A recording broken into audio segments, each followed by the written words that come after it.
if anybody wants to jump on for International Women's Day. I had to come on.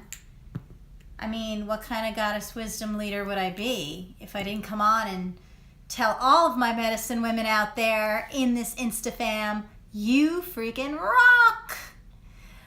We all rock. And I gotta tell you, the reason I came on actually is because I want you to start embracing. I hope you see that through my postings, it's not anti-man, it's pro-woman. And one of the biggest things I want to do in mentoring other female health entrepreneurs, when they're sitting there in that failure to launch phase, like just constant analysis paralysis and needing a voice and needing a message and is that embrace your feminine. Embrace your feminine. Put that in your brand. You know why?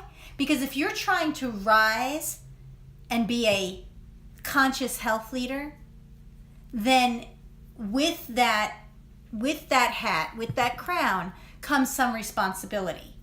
And I truly believe the medicine women of the world are the women who get that, who understand that it's not necessarily their degree on their wall that makes them a medicine woman.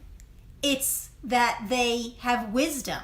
They've lived a life as a woman. Not as a woman trying to play the man's game, not as a woman who feels she's victim and broken all the time, but as a woman who has evolved from that, who's gone from the fool and is finding herself wanting to own the world, her world, not necessarily push everyone down. See, that's the difference.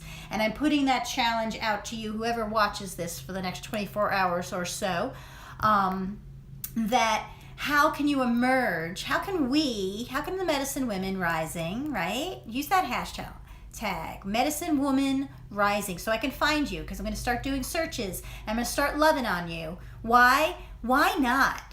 Because there's just too many. We don't know how to be sisters to each other, guys. We get in our own way. We don't know. Because we weren't trusting. Because you know what? Some of it was the patriarchy.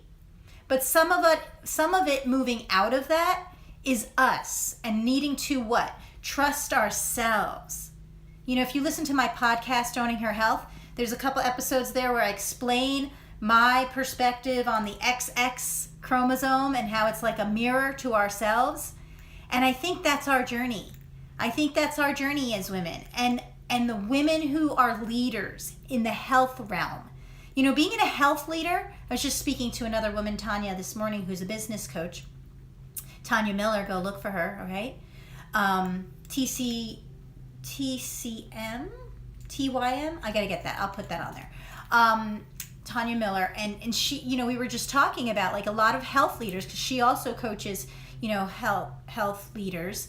They get under the impression that health leadership means that you're really good at your technical skills.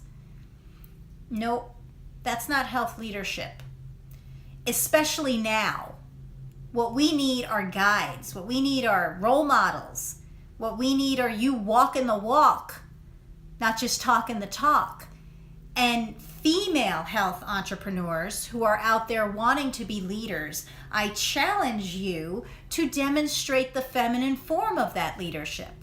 And that doesn't mean that you're all, on the extreme. Right? Because we need to control our emotions. We need to control, but we got to get out of our own way. We have to use our masculine traits that we've learned and our values and our attributes and our fire, that made in fire, but in the made in fire way. And in a smart way, not to burn ourselves out. Here's the deal, guys. That hustle and grind that you're learning from those guy mentors, you know what? They don't have a 30-day cycle like you. They don't have a dip in their hormones where literally your energy and your vitality is compromised. But you know what? You get this other beautiful thing, which is called a surge of intuition that they don't get. So if we started playing off our own Wonder Woman-ness and we started being health leaders in that way, we don't have to kick our own ass. but we can kick ass if we're wise like that, right? So that's some of the goddess wisdom that I'm saying. How can we as a collective start showing up that way, right? Start like celebrating mental health days because they're smart. Mental health days allow you to not have a nervous breakdown. They're not being lazy. They're realizing your limits, having boundaries, having cycles of life. Owning your cycle of life, still being productive in your cycle of life. Not being jealous of your sister who's doing better than you with something you wanted to get done. Supporting her and being excited because you're in her circle. And damn it, if she's worth it, then she's going to bring you along anyway. So I thank you, my Goddess Wisdom Mastermind sisters here on my InstaFam. Anybody who's new who happened to see this, I thank you for lasting this long and listening in. And I challenge you on this International Women's Day to, I don't know, make a post or something empowering where I can hear you being that woman who's on the rise, but showing off the feminine form of it and how that looks to you as a strong woman. Show me what that looks like to you. And tag me, okay? Hashtag Medicine Woman Rising. Hey, Dr. Abate, how are you? So yes, I'm just finishing up, and I'm going to try to get this over onto my story option for the live that you can look at. And I welcome you. I would love on your, tell me how you're celebrating women today for International Women's Day, okay? Take care, guys. Love you. Bye.